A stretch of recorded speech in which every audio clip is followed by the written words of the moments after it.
kami, madlove people. Tatlo. Magandang umaga, kababayan. Kami ay pauwi na dahil sa pag-i-inspection ng SWAT sa aming paaralan na hindi namin mawari kung ano ito. Dahilan. College. Pati elementary. Ang una nilang pinasok dun sa college. Oo, syempre college. Oo. Ngayon, it's already, what time is it, Naf? 8:20. Feeling ko maalala siya. Sabi kasi nga. Be! Oh my gosh! This experience is so happy. Matutulog ako pag uwi. Pero at least, naanuhan nila agad. Kasi baka pag-bomb talaga yun. Ay, patay tayong mga bata. Totoo. niya na naman. Kasi kapag hindi siya nadatnan ng maaga, mamamatay kaming lahat. Ilang students ang nasa ano. Ng ganito kahaba. Ay, be, ang haba dito sa Olpig ngayon lang. Yung paa namin hindi tumigil. Pitawag kasi dun sa glance na yun eh. Organelle yun.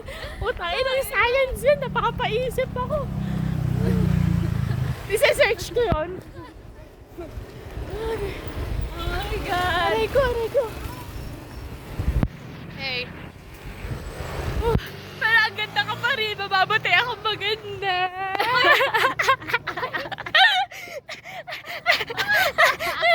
Kung sakali lang. Ang ganda ng sky, oh.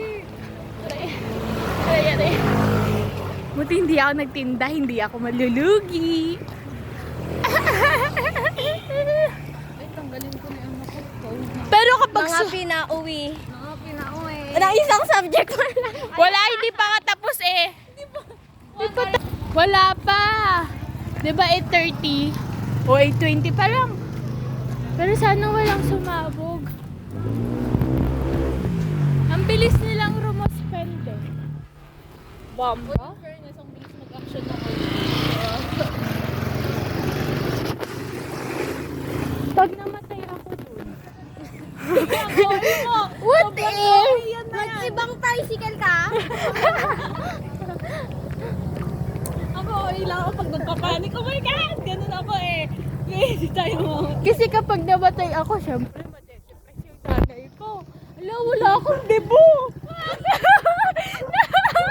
Nag-iipon ako para sa debo ko eh.